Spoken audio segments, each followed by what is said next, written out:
Sila I'm good. And tanghali. Jana's Ganda TV. mayaman kami. Crush ko ito. Alay.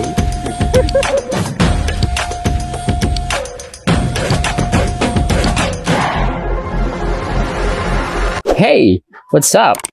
Muling nagbabalik si Papa Japs para ikay pasayahin. So yun guys, for today's video, dito tayo ngayon sa bayan ng Calasio, Pangasinan. Ayan, yung simbahan natin, napakaganda guys.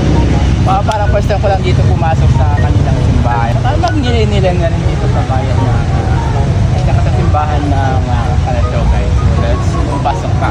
So ayan guys, nasaktong nadaanan natin itong simbahan ng Calasiao, ang St. Peter and Paul Parish Church. Ayan, nakaraniwang kilala bilang Calasiao Church, na isang Baroque church na matatagpuan sa Poblacion West, Calasiao, Pangasinan. Ayan. Ayan guys, kakatapos lang natin magsimba. This moment dito sa Calasiao.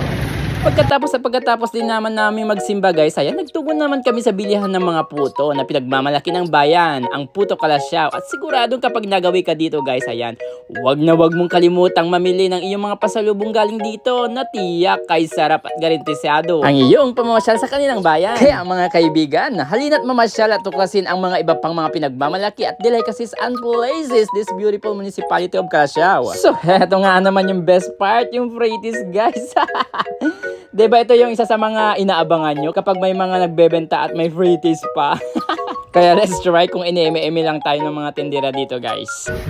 Uy, Valentina ang tuyo. Sarap ng free taste guys. So ayan guys, napadaan din kami at na nag-ikot-ikot sa kanilang palengke ayan upang mamili ng mga prutas na babaonin namin sa daan at mangunguya para di kami boboard sa daan. At syempre, habang namimili kami guys, sinabayan ko na rin ng kakulitan ko. Sumayaw na lang ako at sinayawan ko si ate. Ayan, tawang-tawa tuloy siya. Pero thank you ate sa malaking discount mo. Sa muling pagbabalik namin ha. So ayan guys, tapos na kami mamili niyan at pauwi na rin kami para makakain na rin kasi grabe, gutom na kami. Kaya napag-desisyon na lang namin na maghanap na kami ng makakainan. Kaya ayan guys, sa food stall na lang kami kumain. At magpalipas ng oras. At ayan na nga, guys, sobrang sarap. At busog na busog kami nito ay. Lalo na kapag madalang mong kainin. Wow, sarap. Grabe. So guys, that's it for the video. This is Papa Japs. And that's the story. Bye.